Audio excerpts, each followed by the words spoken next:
బలహీన వర్గాలకి ఢిల్లీలో కూడా ప్రాతినిధ్యం వహించినటువంటి నాయకుడు.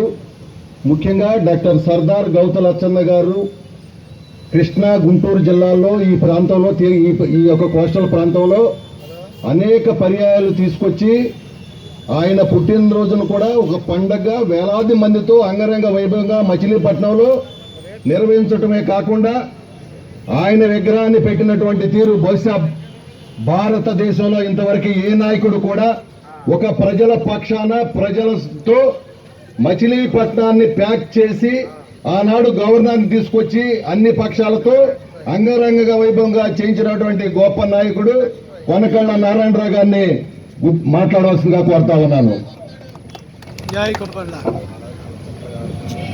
సర్దార్ గౌతలచ్చన్న గారి విగ్రహ సభకు అధ్యక్షత వహించినటువంటి గౌడ కార్పొరేషన్ చైర్మన్ వెరంగి గురుమూర్తి గారు, మన గౌరవ శాసనసభ్యులు బోడే ప్రసాద్ గారు,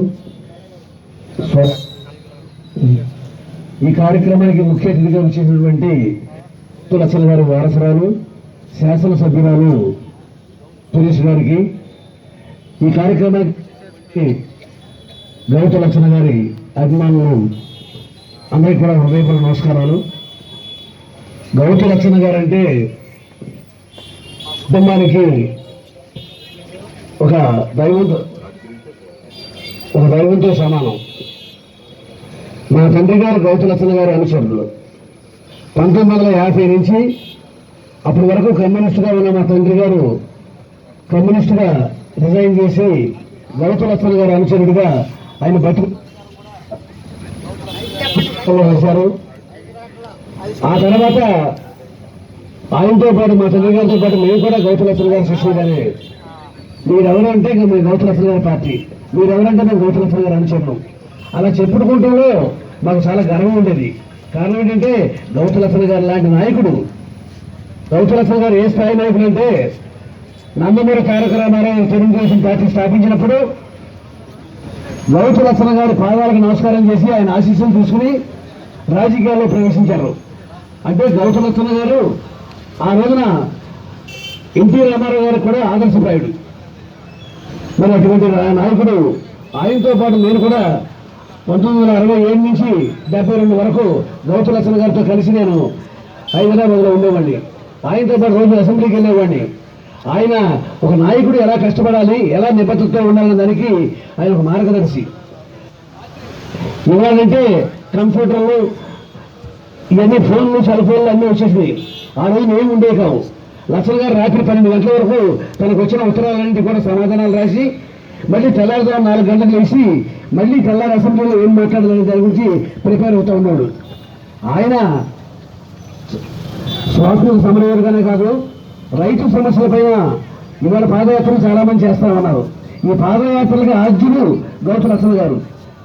ఆయన మద్రాసు ఉమ్మడి ప్రభుత్వంగా ఉన్న రోజుల్లోనే మద్రాసుకి ఇచ్చాపురం నుంచి మద్రాసుకి పాదయాత్ర చేసి రైతు సమస్యలను ప్రభుత్వం దృష్టికి తీసుకెళ్లి అనేక సమస్యలను పరిష్కారం చేసినటువంటి నాయకుడు గౌతలచ్చన్న గారు.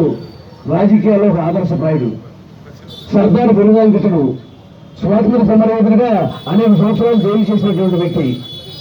అటువంటి వ్యక్తి మా నాయకుడికి చాలా గర్వపడతాం.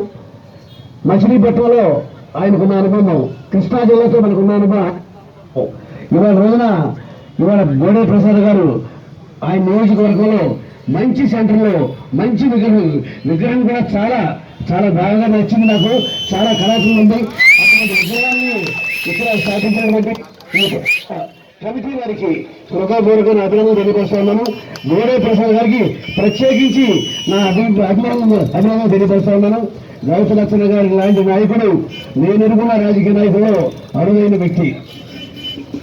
ఆయనటువంటి నిజాయితీ పరుడు, మాత్రం కూడా మచ్చలేనటువంటి వ్యక్తి. అటువంటి నాయకుడికి శిష్యులుగా ఉన్నందుకు మేము చాలా గర్వపడుతున్నాం. ఆయన అడుగుదారులో నడవడం వల్లే నాకు రాజకీయంగా 2 సార్లు గెలిపించినటువంటి అవకాశం నాకు వచ్చింది. గౌతలచ్చన్న గారి శిష్యుడుగానే, గౌతలచ్చన్న గారి అనుచరుడుగా విలువ నన్ను గెలిపించిందని నేను హృదయపూర్వకంగా నేను నమ్ముతాను. మరి గౌతలచ్చన్న గారు రాజకీయ వారసులుగా ఇవాళ మేమంతా కూడా గర్వపడే నాయకుడు నేను జీవితకాలం కూడా గౌతు లక్షణ గారికి అభిమానంగా అనుయాయులుగా ఉంటూ మనటువంటి నాయకుడు యొక్క విగ్రహావిష్కరణ ఇచ్చేటువంటి మీ అందరూ కూడా హృదయపూర్వకంగా సెలవు తీసుకుంటా ఉన్నాను.